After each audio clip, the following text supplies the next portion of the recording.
welcome to the deep dive. Today we're really digging into professional golf, which feels like it's a sport living in two completely separate realities right now. That is the perfect way to put it. You've got this incredible on-course drama on one side. Right, players just battling it out. And then on the other, you have this massive boardroom battle that's basically deciding the future of the entire sport. Exactly. So our mission today is to connect those two worlds for you. We've got this comprehensive global golf report that covers everything from last week's tournaments to these, evolving dynamics our sources are talking about. And we're really going to zero in on Livy Golf's huge format change and, of course, those stalled merger talks. So by the time we're done here, you'll get a feel for the grit it takes to win out there right now and the high-stakes chess game being played behind the scenes. Yeah, the strategy of it all. Let's jump in. Okay, so let's start with the grit, the on-course stuff. Last week was all about high tension and, well, the weather. Oh, the weather, especially at the PGA Tour's Butterfield Bermuda Championship. The conditions looked, just awful. Brutal is the word. Brutal doesn't even cover it. The reports we were looking at, they were talking about gusts over 30 miles per hour. Just making a par was a huge deal. And out of all that comes this incredible story of persistence. Adam Schenk gets his first ever PGA Tour win. And get this, it was his 243rd career start. Wow. 243. He shoots an even par, 71 in those wins on Sunday to win by one shot. You just can't imagine a more meaningful win. No, and the payoff is huge, right? It's more than just the trophy. Oh, absolutely. The reporting makes this clear. So he birdies the 10th hole to take the lead and then just grinds it out on that back nine. But so what's of this win? A 2-year exemption on tour. That's job security right there. Total job security. And crucially, it gets him into the 2026 signature events, the PGA Championship, and the Players. And for those of you listening who don't follow the tour structure day to day, a signature event, that's a huge deal. It is. It's the fast track. Limited fields, massive prize money, no cuts, huge FedEx Cup points. He just vaulted into a whole new tier.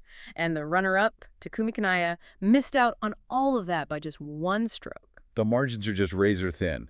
We saw that same kind of pressure over in Dubai, didn't we? At the DP World Tour Championship. We did. The season finale. Matt Fitzpatrick and Rory McIlroy ended up in a sudden death playoff. And Fitzpatrick pulls it out. Yep. He birdied the 18th. McIlroy hit a bad drive and made bogey. Just a super clutch moment from Fitzpatrick to win the tournament. Which creates this amazing contradiction for Rory because he loses the tournament, but he still wins the whole season. Exactly. He clinches his 7th race to Dubai crown. That's a new record. Passing Seve Ballesteros, which is just incredible. Yeah. But it's sort of overshadowed by one bad swing in a playoff. And that's golf, isn't it? An entire year of excellence can just come down to a few minutes of intense pressure. So true. And we should quickly mention the LPGA before we get to the business side. Just total dominance from Nelly Korda. Yeah, a masterclass is the right word. She defended her title at the Annika, shot a final round 65 to win by 4. It's her 3rd win of the season. She is on another level right now. She just ran away from everyone, birdied 5 of her last 8 holes. And one final note from the legends.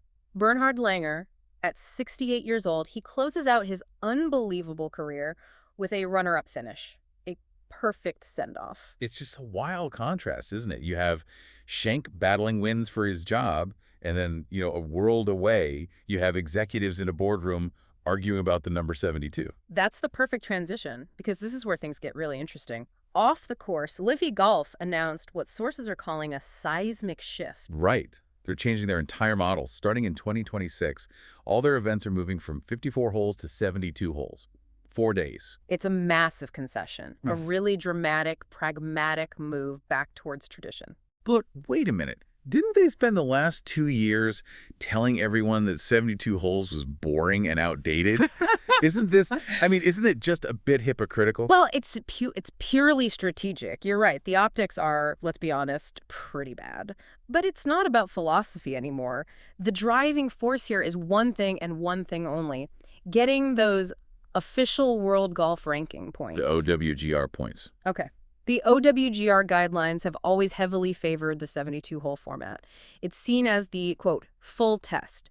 The 54-hole model, it just never had a chance of getting full points. And that's been crushing their players' rankings, guys like John Rahm and Bryson DeChambeau. Exactly. Without those points, their path to the majors gets a lot harder. Their world standing just keeps dropping. Even Dustin Johnson came out and basically said, look, we need 4 rounds to really separate the best players and stay sharp for the majors. So they're adopting the PGA Tour's length, but they're not ditching everything that makes them different. Not at all. They're keeping some of their core ideas. The team component is actually getting bigger. All 4 scores will count every round. And they're keeping the shotgun starts. So they keep that kind of high-energy music festival vibe they like. Right. They're trying to have it both ways, blend their disruption with a more traditional foundation. Okay, so if they're moving closer to the PGA Tour standard, what differences are left that might still be a problem for, the OWGR gatekeepers? Well, the fundamental souls of the tours are still very different. The PGA Tour is built on a meritocracy that includes a cut. Top 65 and ties play on the weekend. And Levy has no cuts. No cuts. All 48 guys get paid and play all 4 rounds no matter how they're playing. Plus, you have the staggered tee times on the PGA Tour versus the shotgun starts, and the big fields of 156 players versus Livy's fixed field of 48. So the 72-hole thing is a big step, but it's not the final step. There are still major hurdles for them to get full legitimacy. Exactly. It's a huge leap. But those other issues, especially no cuts and the small closed field, that's the next big fight. Which brings us back to the merger. You'd think a concession like this might, get the talks going again. But our sources are saying the deal is completely on ice. That's the report, yeah. Stalled. At what some are calling the lowest point since that framework agreement was first announced back in 2023. No breakthroughs are expected before 2026. And what's the big sticking point?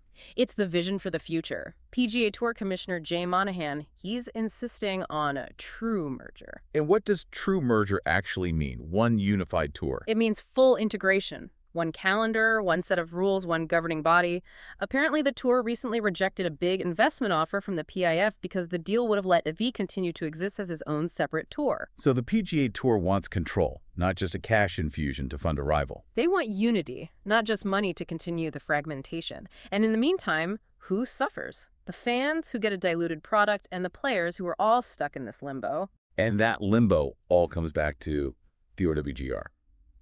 Which is why it's so important who is running that system right now. Right. We have to talk about the new guy in charge, Trevor Immelman. The man who holds the keys, so to speak. Right, the 2008 Masters champion. He took over as the OWGR Chairman back in April. This feels like a huge moment. It is. His appointment lines up perfectly with Livy's desperate push for these points. And Immelman, he was on the record as a critic of Livy's original format, so he's now at the absolute center of this whole conflict. So the big question is, will he see this move to 72 holes as enough? Or will he hold the line on the no-cut issue? And that is the billion-dollar question that's going to define the entire offseason. His decision will shape what professional golf looks like in 2026. If he fast-tracks their application, it changes everything. If he denies it again, the divide just gets deeper. Okay, so let's try to bring this all together. On one hand, you have the deeply personal pursuit of victory, like Adam Schenk's 243 start journey. And on the other, you have this cold corporate calculation for legitimacy, which is Livy's pivot to 72 holes. It's a calculated risk for them, isn't it? It gives their players a better argument for getting into the majors, but it doesn't solve the bigger governance problem. Not at all. The PGA Tour is still holding firm on wanting a single, unified game. So here's the question we want to leave you with. If Trevor Immelman and the OWGR board do grant LIV points because of this format change, does that take away the PGA Tour's biggest piece of leverage? That's the key. Will getting points actually speed up player defections and force the PGA Tour back to the negotiating table on LIV's terms, or will another denial just cement this divide for good? Think about what you believe the ideal model for golf should be. One tour or 2 competing leagues. What's best for the sport and for you, the fan, in the long run. Thank you for joining us for this deep dive into golf's strategic divide. We'll catch you next time.